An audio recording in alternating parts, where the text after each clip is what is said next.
Welcome to Wrestling with Heart, a podcast looking at pro wrestlers giving back to their community. Join me, Stanley Carr, as I interview wrestling's hottest names who use their platforms as entertainers to raise awareness and do community service. Hello and welcome to another edition of Wrestling with Heart. This is the show where we talk with professional wrestlers and professional wrestling personalities about their lives in and outside of the ring, as well as doing acts of charity work, community service, volunteering, and spreading positivity. We're all about the positive vibes here on the show, and I've got a very special guest with me today. She is a former IWF Ladies Champion, former New England Pro Wrestling Women's Champion, also was inducted into the Cauliflower Alley Club. The one and only Brittany Brown is with me today. Welcome, Brittany, to Wrestling with Heart. Thank you so much. I'm so happy to be here. Yes, it's my pleasure. So, are you from New England originally? Yes, I'm from Scituate, Massachusetts. Oh, okay. So describe that kind of area so the people that are listening or watching to this may not know about Sure. it. That is 30 miles from Boston, 30 miles from the Cape. So right smack in between Boston and the Cape. And it's a coastal town. There's 5 beaches, a very small town. And it pretty much doubles in size over the summer. A lot of summer people there. I'd imagine it's very warm as it gets into spring and into the summertime. Well, being on the coast in New England, it's cooler on the coast. So, inland, I've moved away from there. 26 years ago, I moved, and I'm not on the coast anymore. But whenever I look at the temperature here, and then I punch in Scituate, it's like 8, 10 degrees cooler in Scituate. So it's actually really, really nice there. The summers are beautiful. Yeah, I've got family up there, so I've been Cool. I've been down there several times. So it's Yeah. it's just a beautiful place, incredible. So let's talk about wrestling. Were you Sure. a fan growing up? Is that something you enjoyed watching as a kid? I did. Yeah, my father and I used to watch it all the time. We loved it. And it was back, when I was real young. We saw like the Grand Wizard, the fabulous Moolah, Jesse Ventura, and then Hulk Hogan came along, and Snooker and Morocco, the good old days, so to speak. Yeah, this was like around like the late 70s, early 80s, right in the cusp of that golden era that a lot of Great fans stuff. refer to. Yeah, with the whole rock and wrestling connection. Absolutely. That's amazing though. And really a lot of people don't really realize the New England area is just an historic uh place for professional wrestling. The Definitely. Northeast, lots of greats have come from there. Lots of indie promotions have been thriving still to this day. Yes. But that's just so amazing how when you think about New England, you don't really think of wrestling, but there's a hub, there's a market for it. So it's Definitely. amazing. Definitely. And I wish as a child, I wish I knew um, anything at all about independent wrestling. I didn't know there was such a thing as a child. And I found out that in North Attleboro, Mass, there was a place called Jack Ritchie's. And I had absolutely no idea it was there. And a whole bunch of my friends from Kowalski's all knew about it, and I didn't. I missed out on a lot. Yeah, I mean, it's just you'd be surprised at the growth and all the different kinds of places that people can go watch wrestling. It's unbelievable. Yeah, it's amazing now. For kids today, it's absolutely amazing. Not only can you catch it on TV multiple times a week, but you can go down the street and you probably have to choose from, within an hour of your house, there's probably 15 shows on a weekend, maybe, and that was just unheard of when I was It a kid. Yeah, it definitely seems like it was. So growing up, you were fans of Hogan and Snuka and all these different people. Who were some of like your favorites, like your absolute favorites to watch? So my absolute favorite was the fabulous Moolah. And that was because she was such a mean person with those dollar sign sunglasses she wore with the diamonds in them. And just it was just amazing to me. Because it was a woman, you know. So when you're a little girl, you're looking up to someone going, wow, she's amazing. But she's so mean, you know. And of course, I didn't know the term she's a heel back then. I just knew she was like, you know, wicked sarcastic, and she was just the best. So she was my favorite. And she wore, like, all these different outfits too, like the glittery Yeah, jackets and, like you said, the sunglasses, so definitely was a star. Um, absolutely. And she was around for so long. yeah, she was gosh, like, even into the 2000s is Yeah. if I'm not mistaken, so yeah. Fabulous Moolah, it wrestled all over the world, and, where was the point where you said, "I gotta go get training, this is what I wanna do for a living, Well, you know, for a it's career?" funny. I saw an ad in a local newspaper. It was called the Patriot Ledger. I think it's still out. And it was an ad for somebody to train wrestlers. And I looked at it, I think I was around 19 or 20 at the time. I looked at it and I said, you're kidding. How cool is that? That's local, you know? So I contacted the guy that did the ad. And unfortunately, it ended up being a scam. Luckily, I didn't give him any money, and luckily, my father went with me to meet him. And once he saw that I had a parent with me, he didn't show up. He was actually there, but Mhm. he didn't show up because he saw that I had a man with me, you know, and I'm sure he knew it was my father. So I ended up, I kind of got the bug from that, and I was kind of angry that that happened. So somehow, and I don't remember how, but I found out the fabulous Moolah's real name, and I found out the city and state she lived in. So back then, I actually called 411, and she had a listed phone number, and I called her and we exchanged mailing addresses, and we wrote to each other, talked a couple times on the phone, and then I came down to Columbia, South Carolina. My dad went with me. Donna Christinello picked us up at the airport, and that's when I decided I'm coming here. So you went down to the training center, what can you tell me when you first walked in? Um, I don't know if it's what I expected or not because I didn't really expect. I didn't know what to expect, I guess. I had never seen another training center, so I didn't know, but it was very nice, you know. Her property was beautiful. There was a whole bunch of little cottages on it where the girls all stayed, her regular girls that lived there. I flew down every weekend. I flew down every Friday night after work, and then I flew home Sunday night because I had a day job, obviously. And this was wrestling to me was not something I was looking to do for a day job. It was just something I was looking to do on the weekends. So I did that, and it was brutal at first. On my body, it was brutal. Um, I woke up the next day from my first day of training. I woke up the next day. I literally could not get out of bed without grabbing the headboard, gritting my teeth with tears rolling down my face and having to go to training that day. I was like, how am I going to go to work on Monday?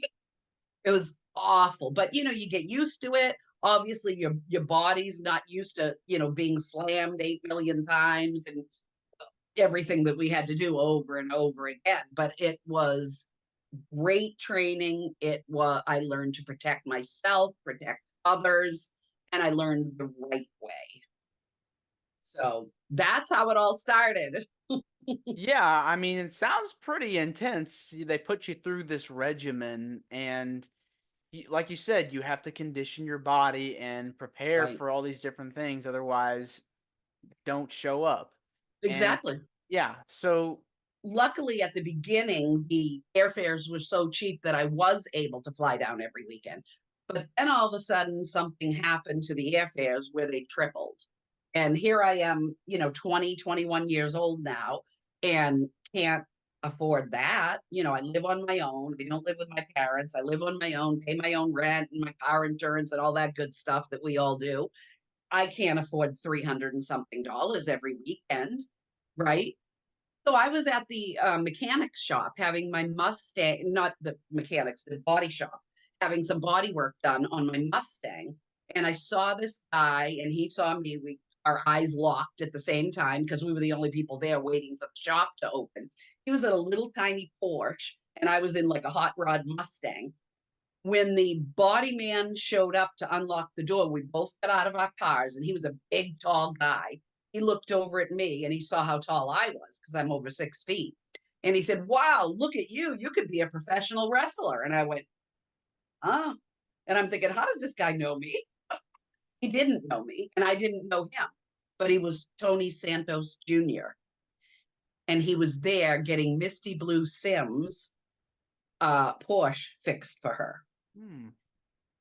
And I said to him, "How did you know I was a wrestler?" And he said, "I didn't. I just said you could be because of your height." And I was just like, what is going on here? Right. Come to find out, he was being honest. That's the only reason he said it. So I told him that I was going to Moolah's and that the airfares tripled and I'm going to look for something around here. And he said, "Well, let me introduce myself. And I want to take you to Kowalski's." So that's how I ended up at Kowalski's, where I finished up my training.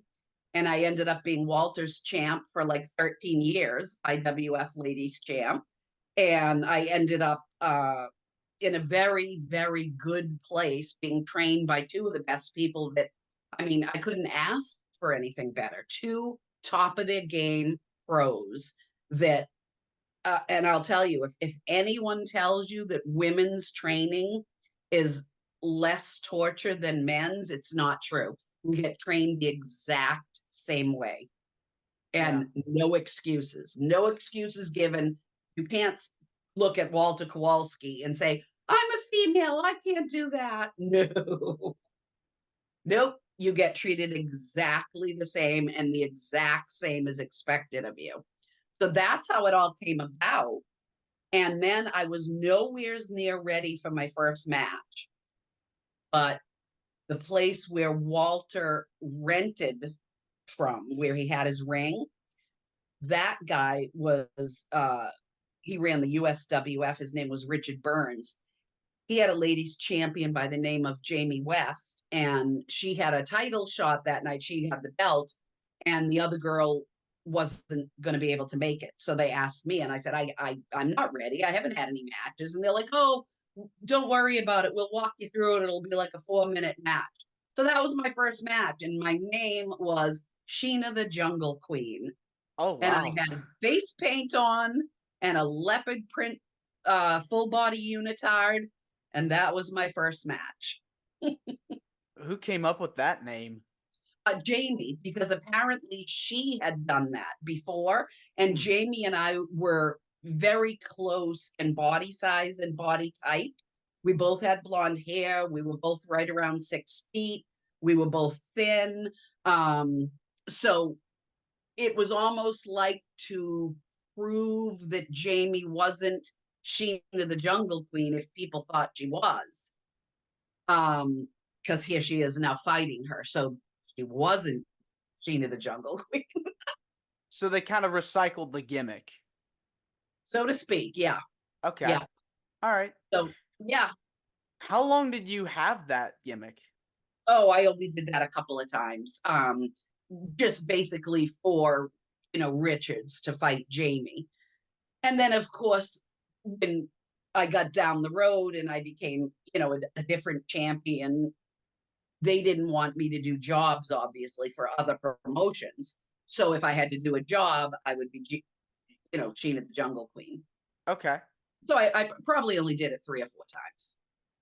So they had you kind of transition out of that, and they put you against several different opponents.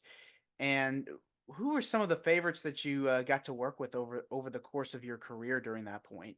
Oh, I was really lucky. I worked with so many great girls. But my 2 all-time favorites were Brandy Alexander and Rosebud, also known as Shelley Francis in the LPWA. So those were my two favorites. It was just so smooth with both of them. And we became very, very good friends also. But I worked with so many greats. I worked with Heidi Lee Morgan, Judy Martin, Leilani Kai, um, I got everybody, Rusty the Fox Thomas, Ivory, Candy Divine. I worked with all of them, and I had great experiences, a lot of great experience. Did you ever get to travel any as well outside of New England? Oh yeah. Yeah, I was working constantly. I went from Wisconsin to California to Vegas. I wrestled in England. I mean, just everywhere.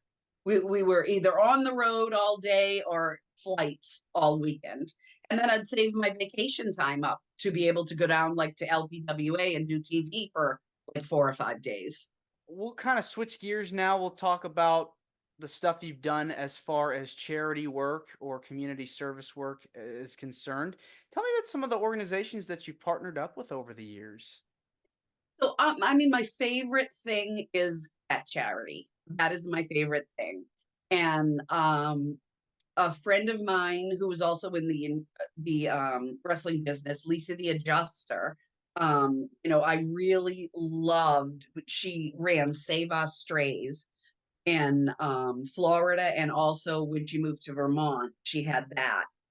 So that was something I really, really like. I really love at charities, and I would volunteer, but I have to stop myself from volunteering to a local charity because I know what I would do.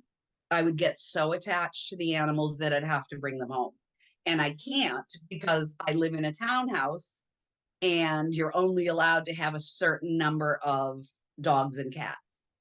And right now I have one dog and one cat, and you're only allowed to have one dog and two cats. Hmm. So if there's 15 at the shelter, there's no way I'm leaving them when I go home at night. So I have to not go.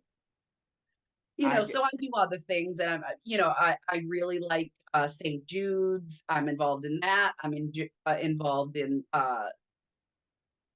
a lot with the cancer. My aunt died of breast cancer, so I'm very involved in that. Um, you know, that's my favorite though, my absolute favorite, because I feel so bad for them. There's another one out of New York called 20 Paws Rescue. Um, my esthetician actually runs it, and she told me all about it from like day one on. So I try to support that as well.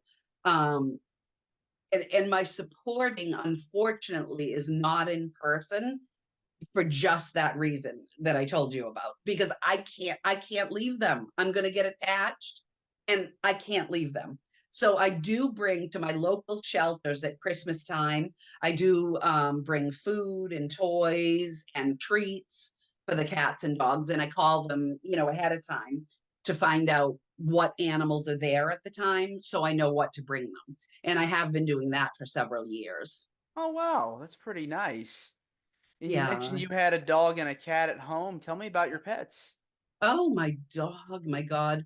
I call my dog the mayor in my town because he literally, and I don't know what it is about him, he's a mixed breed, he's a beagle mix, but people where I live, they stop their cars to get out and pet my dog while I'm walking him.